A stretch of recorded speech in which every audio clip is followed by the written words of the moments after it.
I'm going to be honest with you. I'm not sure how to start today's podcast. I'm trying this new thing, which is amazing, which I have a producer that's just asking me questions about things, and I'm just blabbing them because this is going to feel real and natural.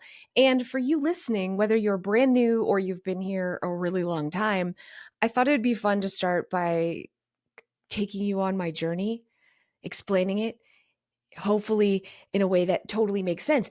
I have always been a disaster. I came out of the womb just a chaotic mess. I didn't know that this was undiagnosed ADHD.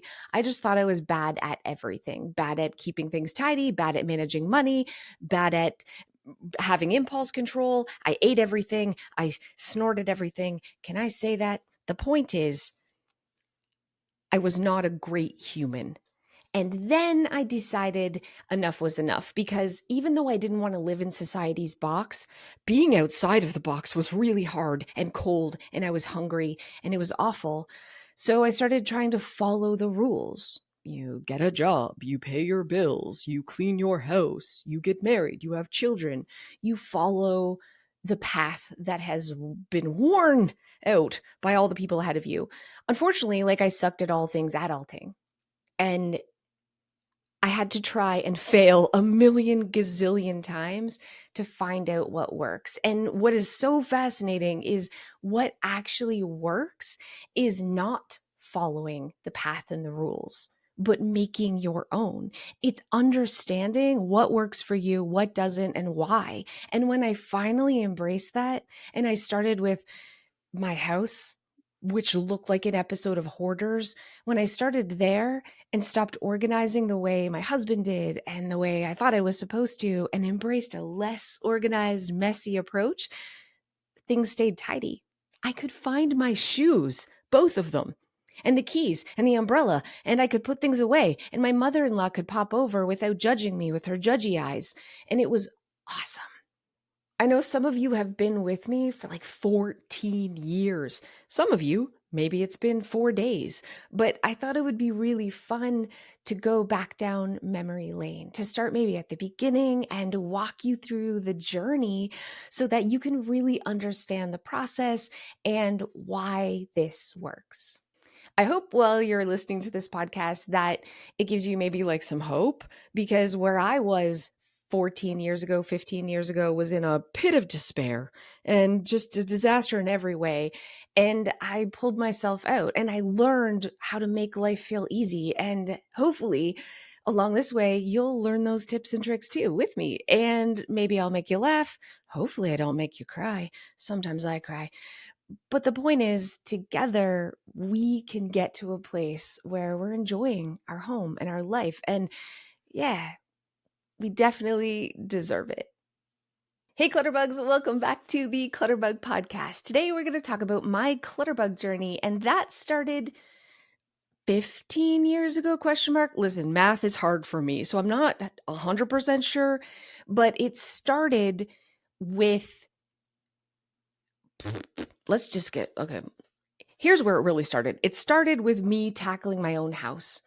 And then I thought I was a genius because even though I had struggled for as long as I can remember with organization, when I finally did this dishpan, lazy, less organized approach, my house started getting really organized and super tidy. And people noticed and they were like, Cass, you're really good at keeping your house clean. And I was like, I am, bitches. I am. And I was so excited about the concept of home organization. I talked about it nonstop. It was probably ADHD hyperfocus. And one day my husband said, please stop talking about bins and baskets and organization and paper management.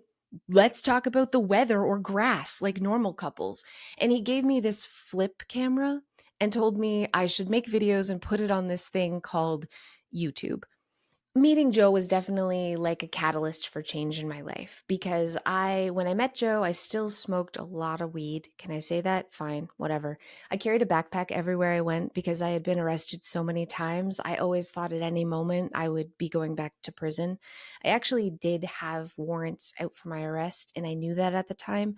So I was just constantly living in this like weird, I mean, like manic pixie girl. Is that what it's called? I feel like that was definitely, I was just embodying that. Working a bunch of jobs, no longer breaking the law, will I say. And I was not using hard drugs, so I was making an effort. And then I met this boy who A, paid no attention to me, even though I was wearing low cut tops with my boobs hanging out. Two, was so responsible. He was working multiple jobs while going to university full time, and he was like always buttoned up and wearing khaki pants that he had obviously ironed in like an unironic way. Even though he worked at a bar, he was bartending, and I was like, who's this dork? And then I was like, watch me, watch me, watch me with this dork. And I'd be like leaning over, oh, Joey, can you help me roll the silverware? And he'd be like, no, not right now. Maybe I'll help you later. And I was like, boy, you're a nerd. You don't even know. So I like aggressively pursued this poor man who's 2 years younger than me. Finally, I don't know, I just trapped him or whatever, poor guy. And the first time he came to my apartment, he immediately went and did my dishes, which I thought was adorable. And he just sort of looked at me like, what are you doing? And he one day brought me a book called Rich Dad Poor Dad and The Wealthy Barber, which are like finance books. Because at this point, like every month that we were dating, I'd be like, I don't know how I'm going to pay the rent this month, man. Like, and he's like, well, why'd you just spend $1,000 on clothes? And I was like, what? And he's like, 2 days ago, you bought all this random crap that's now clutter that you can't even see the floor. And I was like, oh yeah. Forgot about the rent. So he's been this steady Eddie. He's been this like North Star. I used to call him my moral compass, where I would say, hey, Joe, is this a smart or dumb thing to do? And he's like, dumb, Cass, dumb, real dumb. Don't do it. And so I've looked to him for direction in my life, and he definitely helped me a lot move from complete chaos into more stability. But I also feel like I've helped loosen him up because dude was boring. Oh my gosh, Joe had to deal with not just like me being messy, but always when we moved in together and we got married, he's such a cricket and I'm such a ladybug. When I did start to get tidy, I would then just take all his stuff and hide it, but then immediately forget where I hid it. So cleaning the house was like shoving everything under the bed or shoving things in the closet, but he would have bills that needed to be paid or like important things, or maybe his tie for the meeting he had the next day. And it's 6 in the morning. He's like, Cass, where's mine? And I'm like, I don't know. Check everything. Check the freezer. Your shoes. Check under the bed. Check every drawer. And he lived in this constant state of just, where is my stuff? Where did it go? Have to look for it everywhere. And then when I started decluttering, I would just throw things out. I would get so into trash bag therapy, like it didn't matter. He's like, that was a check for like $1,000. And I was like, oh, I threw it in the garbage. It's gone. Totally gone. I was cleaning. So man has the patience of a saint. Man, Joe got me my first self-help book. And the thing I really noticed about Joe was he was always like, the guy was in university and yet in his spare time he was like educating himself on other things. And I'm like, hold up. Like, this seems extra. Why are you doing this? And he was like, every successful person I know, they never stop learning. And that was the first time I had ever heard that before. I didn't go to university. None of my family had ever done any kind of post-secondary education. I've never known one of my family members to crack a book, ever. I can't even tell you. Do we even know how to read? I don't think so. So this was so weird to me.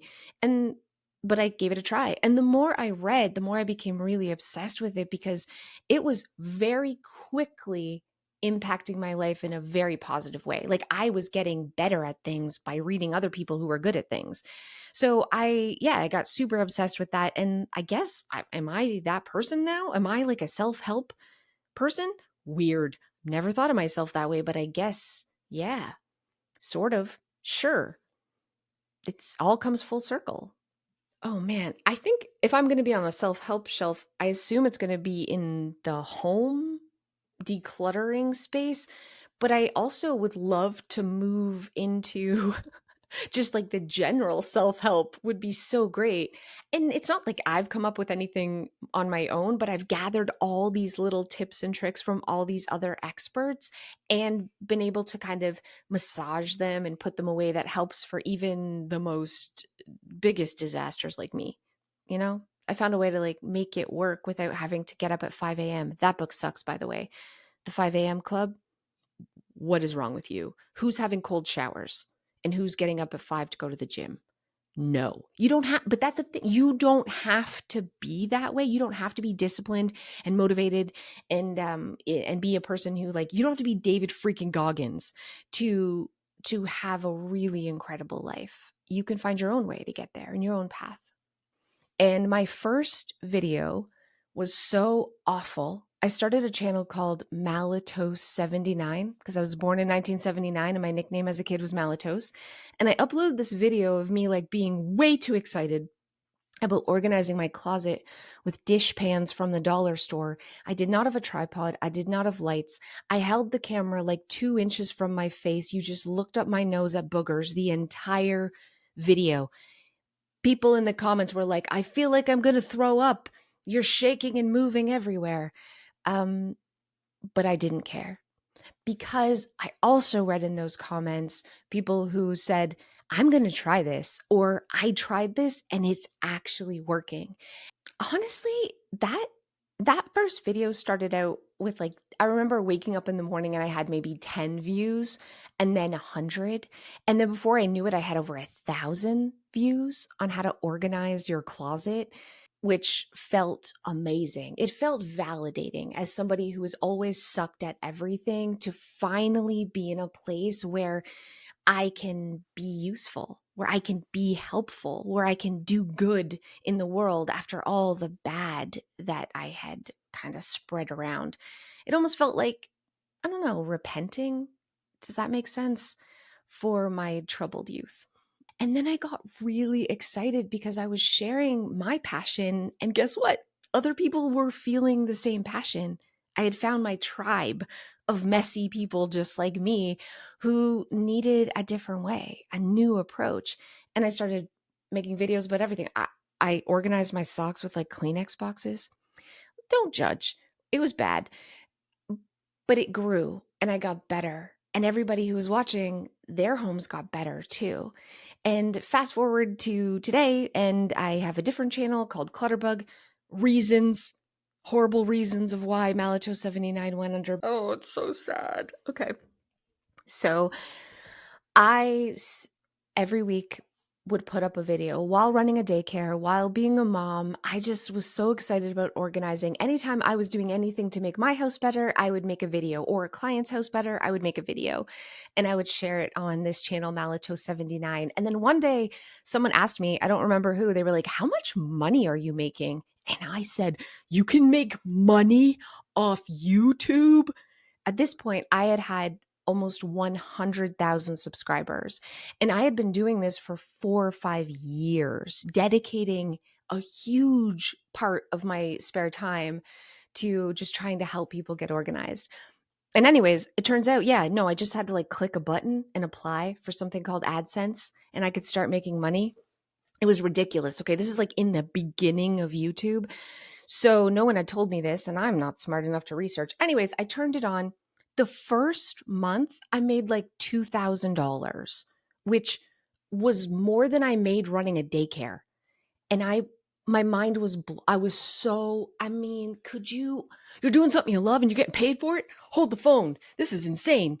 So I told people, I'm like, I can make money doing this. And my mother-in-law, lovely lady, love her to pieces. She was like, how do you make money? And I said, well, they make these little ads on the bottom of the video. And then if people click on them, I make like 5 cents. You know what I mean? But a lot of people were clicking on them, or they run little, they didn't even really have video ads back then. The point is, she decided the next day to spend the whole day clicking my ad. So she sat and clicked my ad all day. 5 cents, 5 cents, 5 cents. She just ran that video and just clicked, clicked, clicked, clicked, clicked. Turns out that is called invalid clicking. And that is our click bombing. And they immediately took my channel away. Like YouTube immediately canceled my AdSense and banned my channel for life from ever being able to make money again. And I was devastated, which is silly because I didn't know I could make money for 5 years. But then I realized I could, and then it was taken away. And I appealed and I tried, and it was like back then that there's no more chances. One mistake like that, and you're done forever. Even though I hadn't done it, it didn't matter. And then people were click bombing other people to be trolls, and this was happening to a lot of people. But she was really just trying to help. So I had two choices. I had three really. I could give up and say, well, that was an epic failure, which is what I wanted to do, put the blankets over my head and just cry and go on with life. I could keep making videos for free, which was awesome still, but also slightly disappointing. Or I could start again with a brand new channel. Unfortunately, I couldn't take those 100,000 people and all of those views and bring them with me.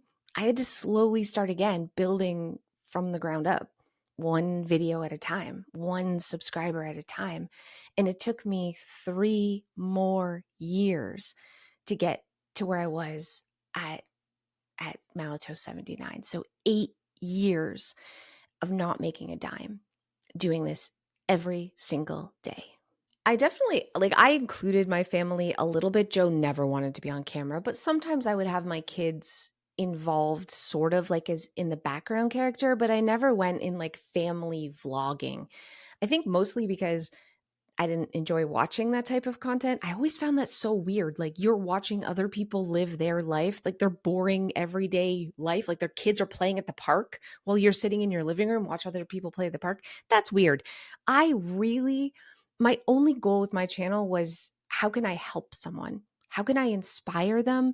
How can I educate them? How can I make their life better? Again, probably atoning for my past, but also because I really was like obsessed with organizing. It changed my life in such a huge, impactful way that it seems ridiculous how like putting your stuff in baskets can improve everything about your whole self, but it can, and it did.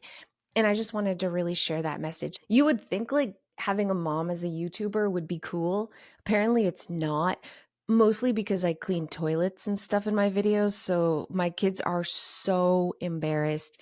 There has been times where their friends have played it in class, like played one of my videos in class. My kids just all die of mortification. So yeah, they're not thinking mom's very cool for being on YouTube, and they don't want to be on my YouTube channel. And I'm definitely not going to pressure them either. If you ask my son what he wants to be when he grows up, he'll still say a YouTuber, just not like my kind of YouTuber. He wants to be a gamer. He wants to just make money playing video games all day. And so, what's really interesting to me is I've been encouraging them since they were little to actually do that. I'm like, I could help you. My daughter plays ukulele and piano and sings and plays guitar. And I'm like, I could help you. We could film you. You could make a YouTube channel. Like, I'm trying to pressure my kids to become YouTubers, but they're just like, nah, nah. And I think where the nah comes from is they will literally say, I'll never get famous. So what's the point? And I think this is something everyone feels like this self-doubt, this it won't work out, I'll probably fail, so why try? And honestly, that breaks my heart. And I every time my kids say something like that, or anyone I talk to, they kind of like, "Oh, it must be nice, but not for me. I'd love to do that, but I couldn't possibly put myself out there." It comes from a place like, I think you haven't failed enough, bro.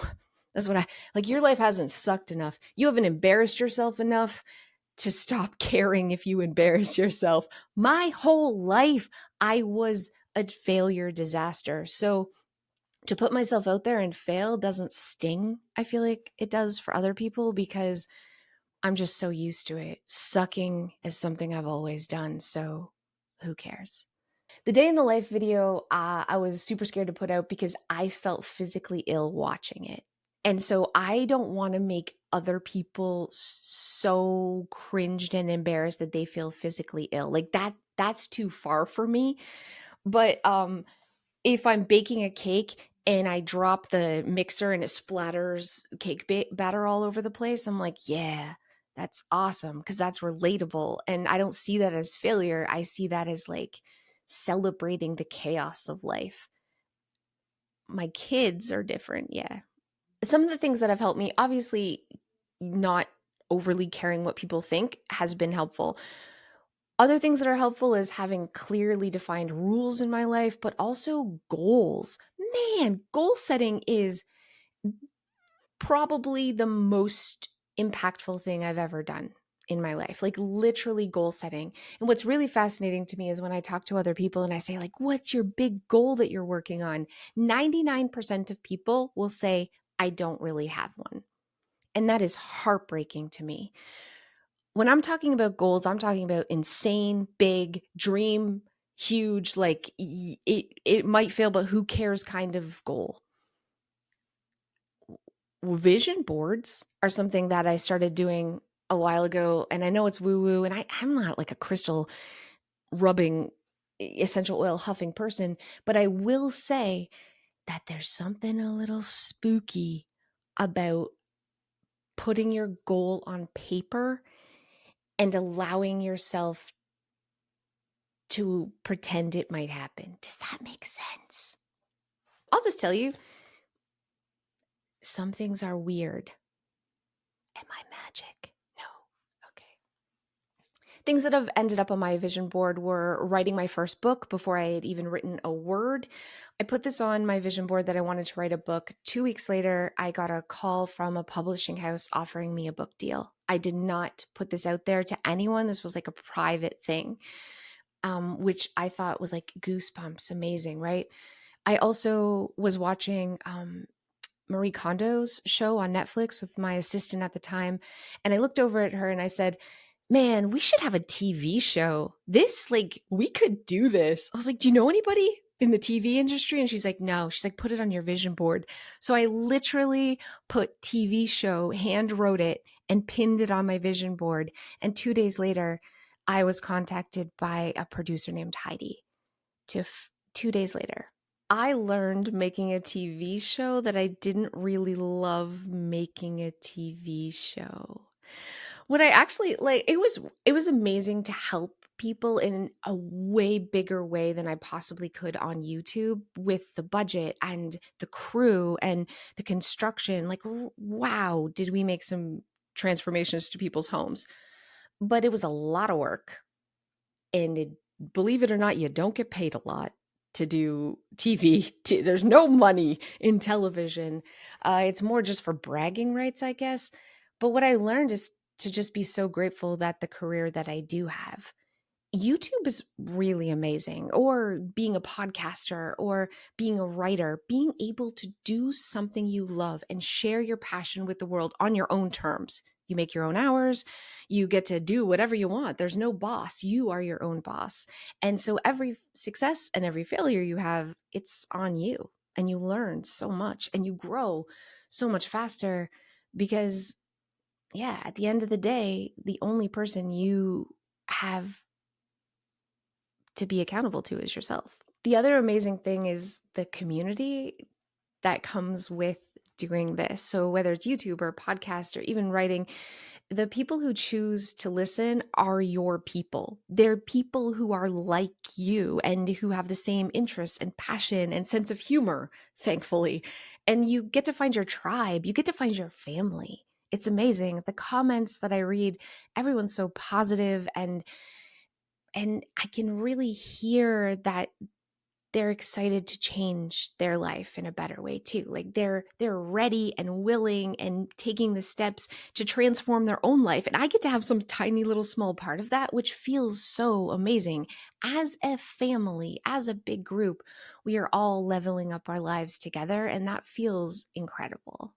It's crazy. So I've put I have a video. I was watching Chicago Fire, and I was watching it with my daughter, and I was like, I want to be a firefighter. And she's like, okay, mom, that's ridiculous. And we were driving in our car, It was March 18th. I have the video on my phone, and a fire truck went by and she started videoing me, and I was like, yeah, that's going to be me, as the fire truck went by.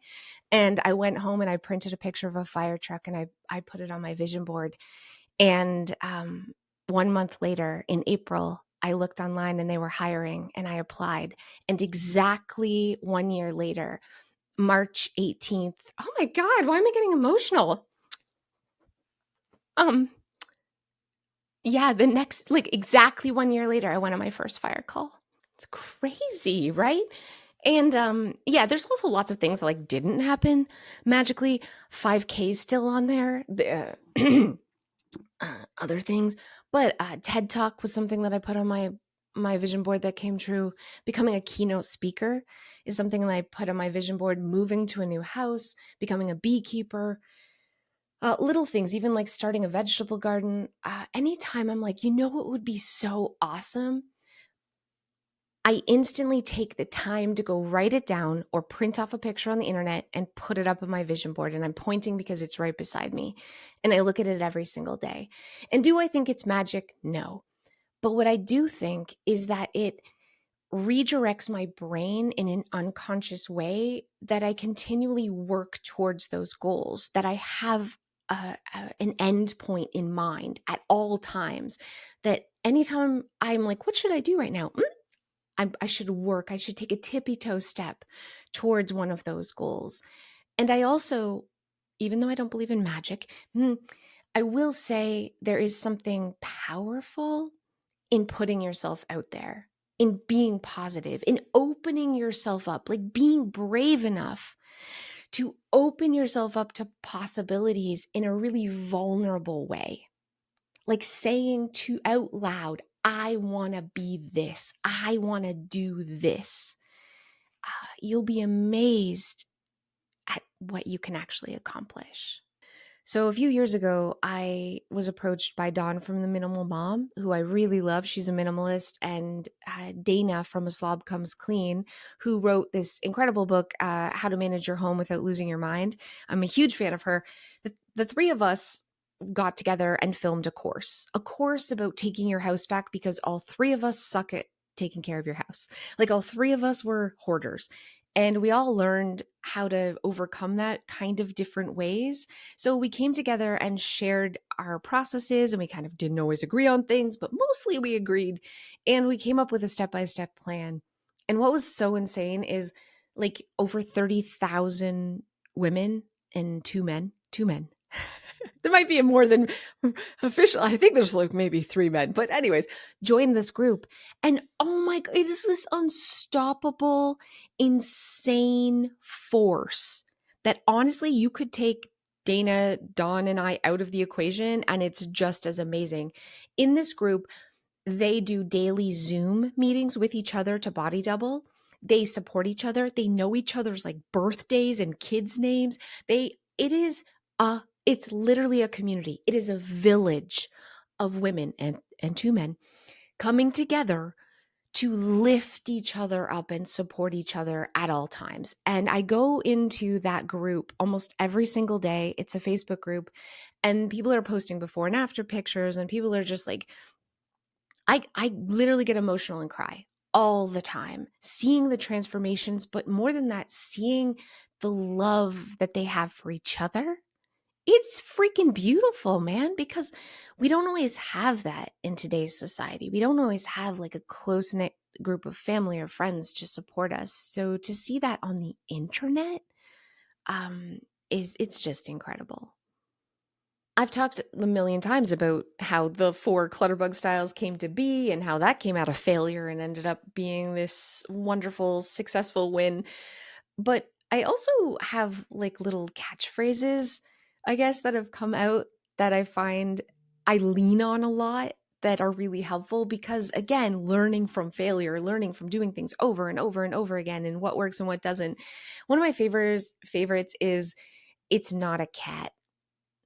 So when I'm working with clients and they go to declutter something, anything, it can be a t-shirt or a stuffed animal or a teacup from a set they don't even have, or the full set of, there's this weird, like, oh, I want to make sure it goes to a good home, and I want to, oh, like, I have to rehome this thing, and I don't want to hurt its feelings. Like, it's inanimate objects. It's a piece of junk from Walmart, and you're acting like it's some cat you've raised for 4 years that you now reluctantly have to rehome.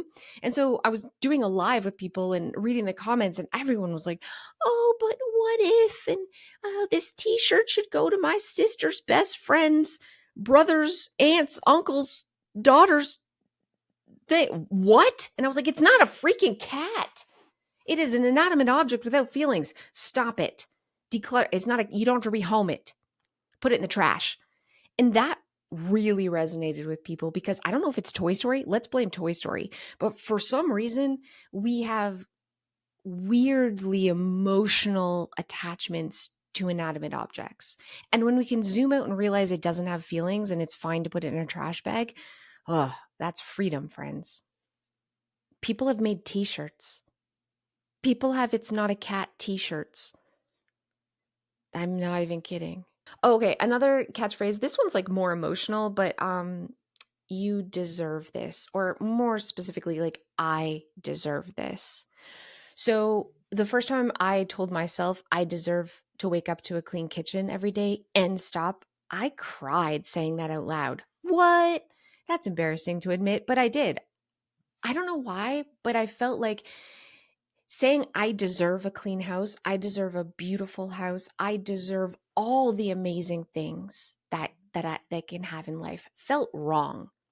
It felt almost like, I don't know, arrogant or something to say. So now I encourage other people to say that out loud. I try to say it in every single video. I try to remind them that they deserve it.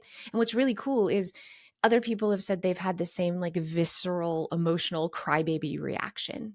So if you're listening to this right now, I would love you to honestly like tell yourself you deserve to be debt free.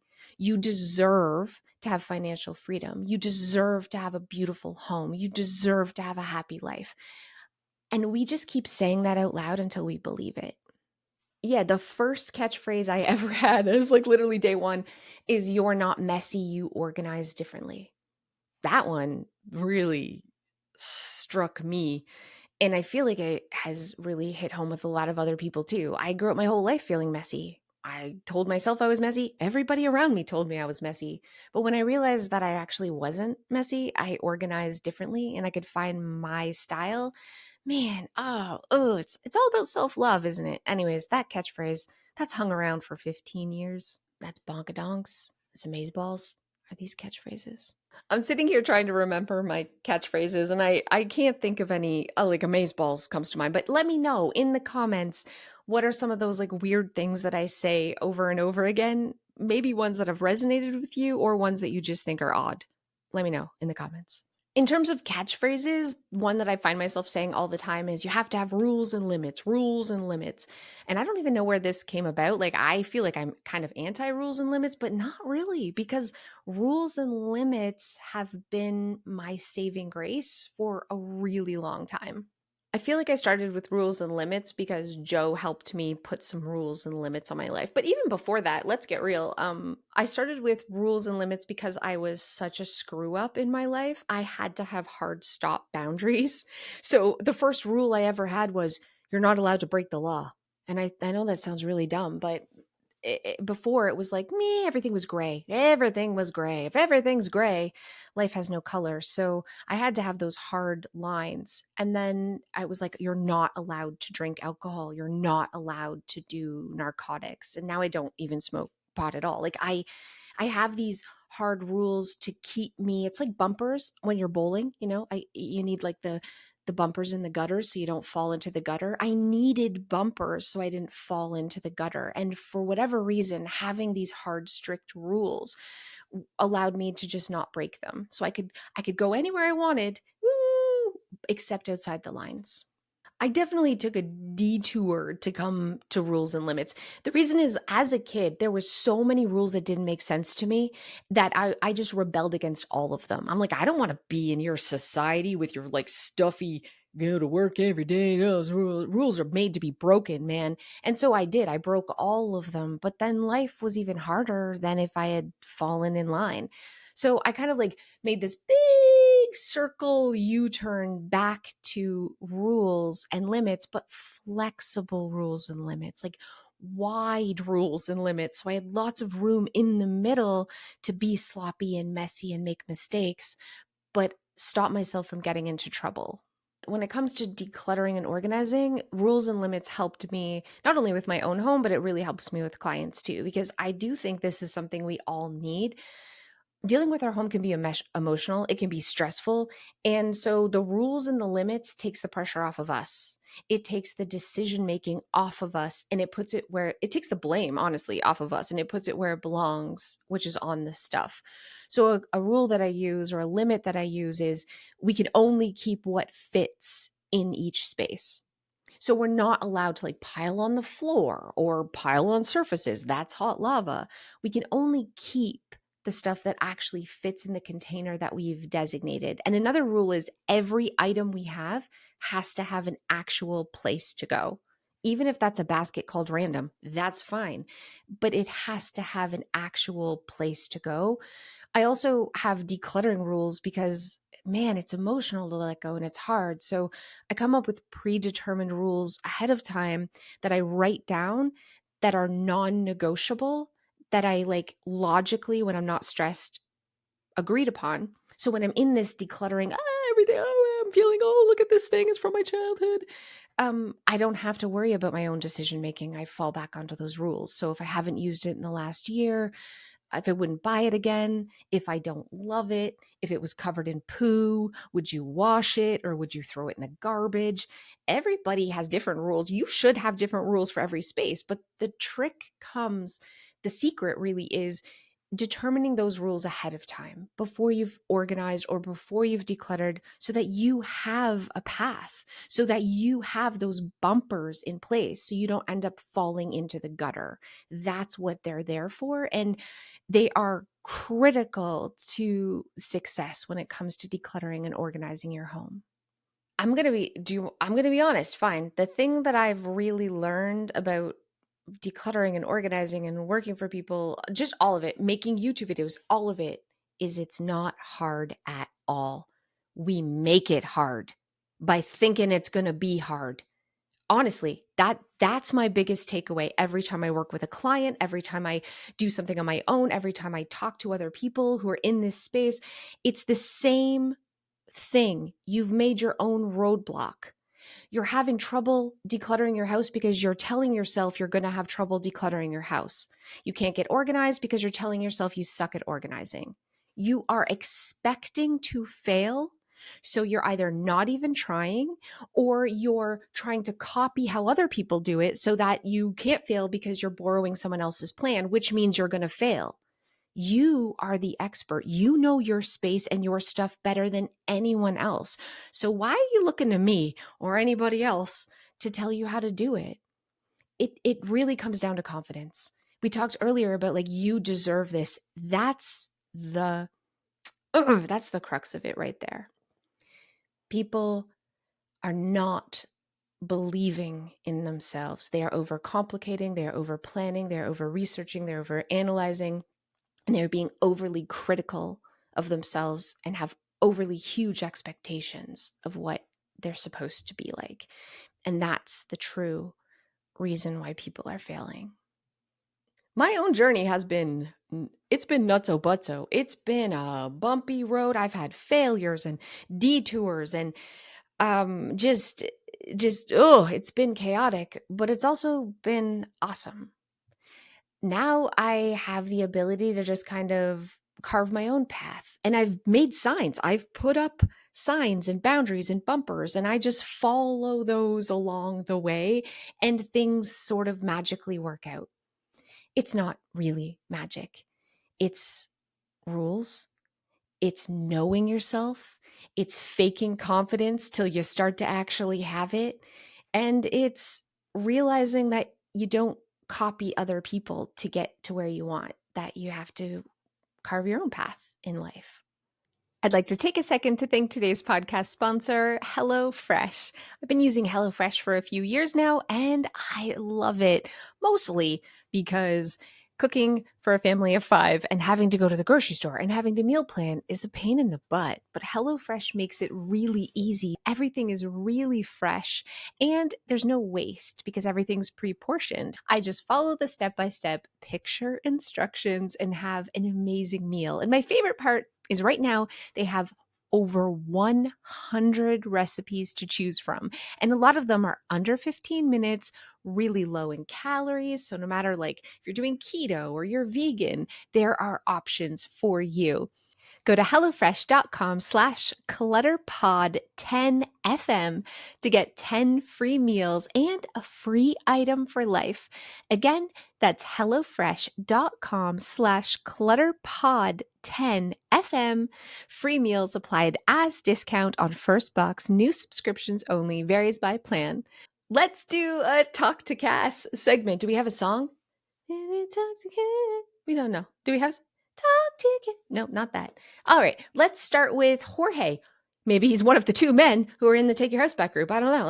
Let's hear. Is he? Hi, Cass. It's Jorge from Spain. I have been following you for a couple of years and been a member since like a year ago. And I wanted to thank you because I am a busy bee, and and I've always been a fan of Marie Kondo and the home edit, but it's been practically impossible for me to keep up with that type of organization. I have a lot of halfway done projects around because if I see them, I finish them. But if I put them in a box, they disappear and I find them 2 years after, and it's like, oh, you were in here, and all that whole and I wanted to thank you because now I don't feel guilty for having the projects outside, but at the same time, decluttering the ones that I'm not gonna do, and the organization of the spaces where I keep my tools and everything has been really, really useful. Still a long way to go. But I wanted to ask you too, because I don't feel guilty anymore for having my projects on site, but I feel kind of bad when I have visit over, when I have some friends or some family, because I do think, or I feel that they don't understand it, and they think I have a lot of things around, or maybe like, oh, what a mess, and it's like it's not a mess. I have my sewing machine out on the table, and fabric because I am sewing. It's not a mess. It's a workroom, and what can I do to keep this part of guilt from me when I have uh visits over?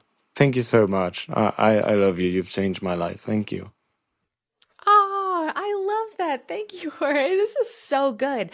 I love like I can already feel like his confidence and self-acceptance, and that's the best part of the Clutterbug philosophy is like we're not messy. We organize differently. And he tried doing the home edit and failed, and then he was like, "Actually, no, it's cool because I'm a bee and this is my jam and this is what works for me." And that's what we talked about earlier was that confidence.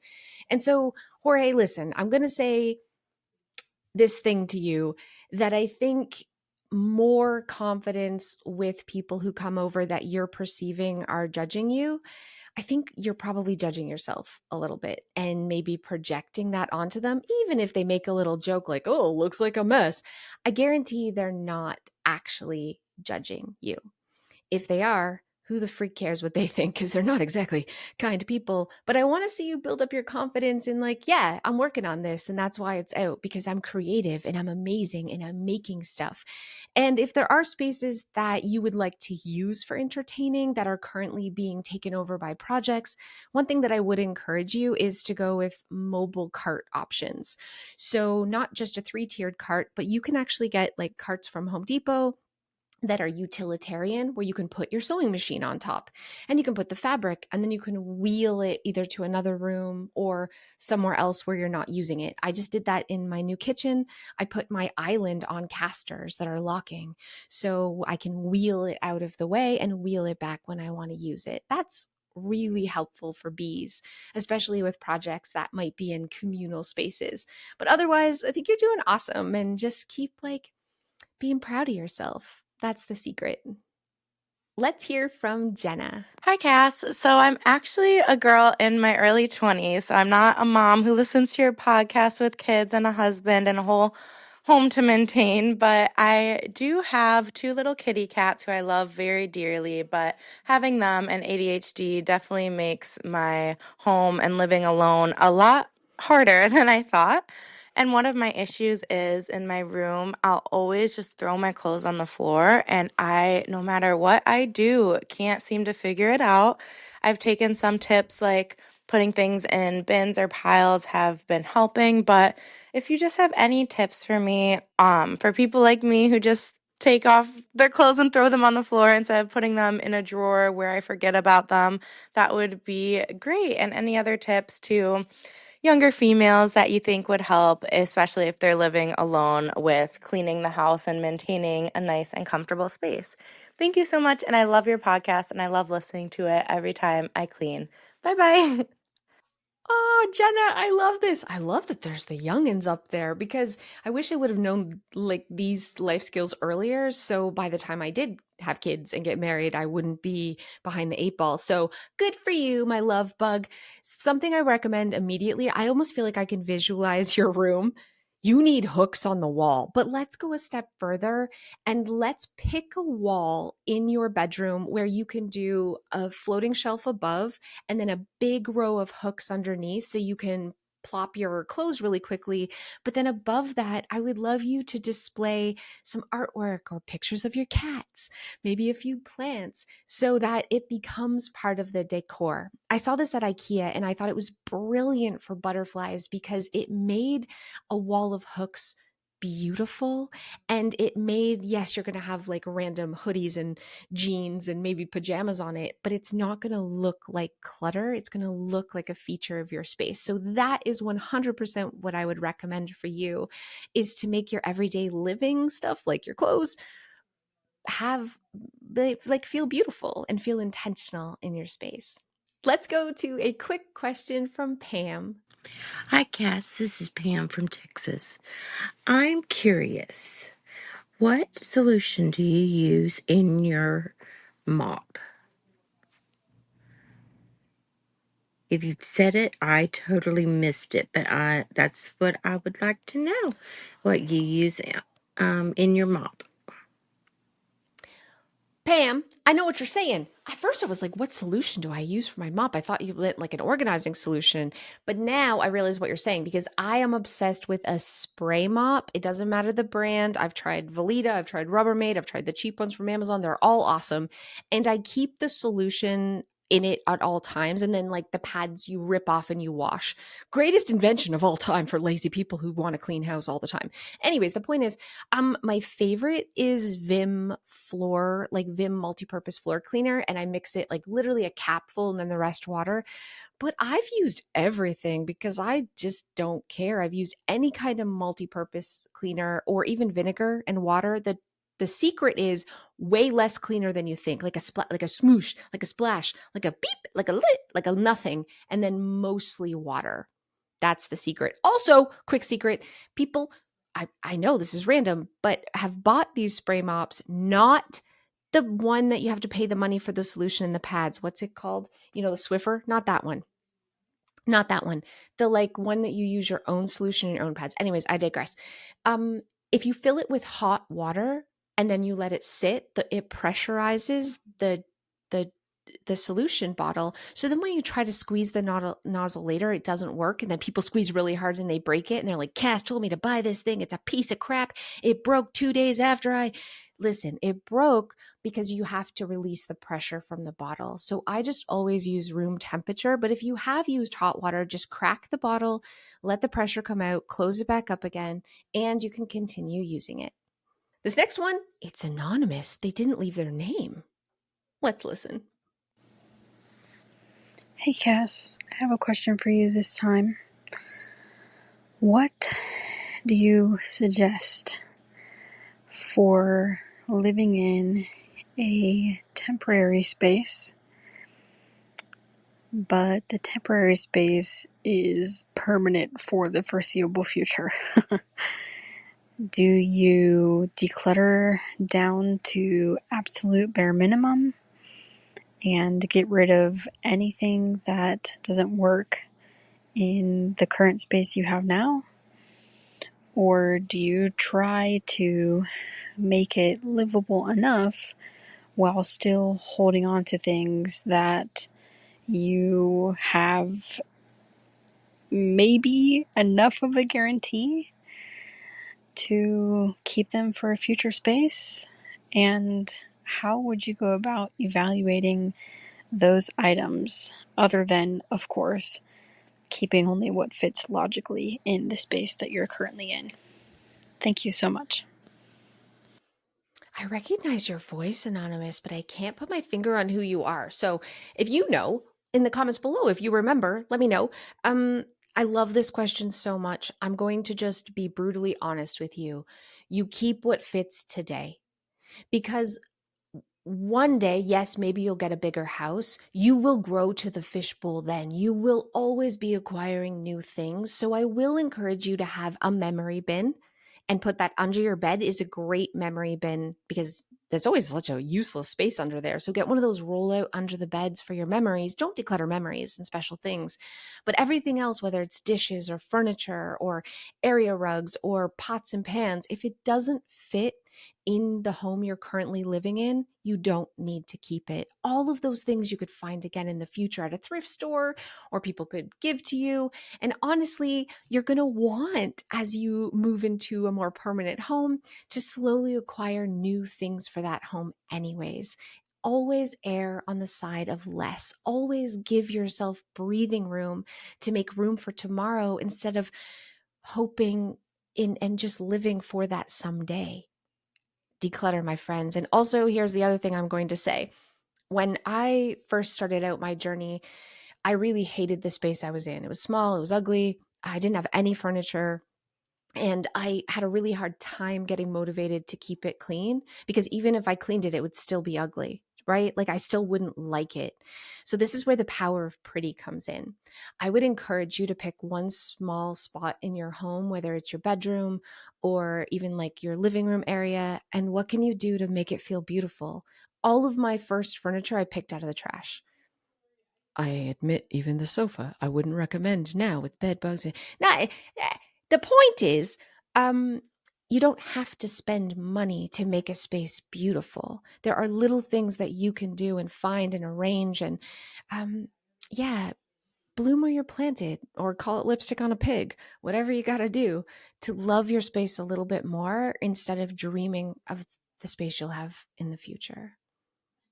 Speaking of bloom where you're planted, tomorrow's YouTube video on my other YouTube channel, Clutterbug, will be like a romance novel, falling in love with your home with a British narrator, which is just me and AI. And it's weird. And I wear this thing. And it's okay, listen, it's odd. But I hope you look past the weirdness of the video to the actual point of the video, which is giving us permission to have fun, not only in our lives but in our home. Bring some whimsy, bring some romance, romanticize our lives, and decorating, even if it's just picking flowers from a ditch and putting them in a vase. um, it's these little acts that make us motivated to care for our home, that make us love our home, and at the end of the day, that make us love ourselves a little bit more. And last but not least, let's hear from Lisa. Hey Cass, I love you and I wrote this for you. Welcome to the Clutterbug podcast. Let's talk to Cass. Let's talk to Cass. She will answer all the questions we ask. As we debug, you deserve a hug. You are not alone. Cass is with you in your home. And we are starting to see the floor just a little more. You are emerging from your cocoon. Maybe not just yet, but the clutter will be gone real soon. Because you've been decluttering while you're spending time here at the Clutterbug podcast. Oh yeah, you're here at the Clutterbug podcast with Cass. You got this, yeah. Lisa is my people. Lisa and I would have the best time just hanging out, being awesome together. Lisa, I don't know if you live near me, but let's be best friends, okay? Because that was awesome. Thank you for putting yourself out there and being hilarious. And 10 out of 10. 10 out of 10, Lisa. And speaking of putting yourself out there, yeah, I mean, I put myself out there with the video coming out tomorrow, the Bridgerton video. It's weird, and the video, the day in the life video, a couple of weeks ago, also way out there. It's not doing great. People, you either loved it or you absolutely hated it, and most people, literally, I can see the analytics, watched for 2 seconds, 3 seconds, and then left the video. They're like, this is no, this is a hard no. So this goes back to where we talked about earlier, not being afraid to kind of put yourself out there and embarrass yourself and try new things. And sometimes it works and sometimes it doesn't. But the cool part is, at the very least, you find your people, right? You find your tribe, you find your community, you find other weirdos, and weirdos unite together. Let's just do the things we love and not care what other people think. So if you want to see some ultimate weirdness, definitely check out the Bridgerton video, and hopefully it inspires you to love on your home a little bit. Get a little thirsty with your patio. I don't know. You'll see. Thank you so much, and I'll see you guys next time.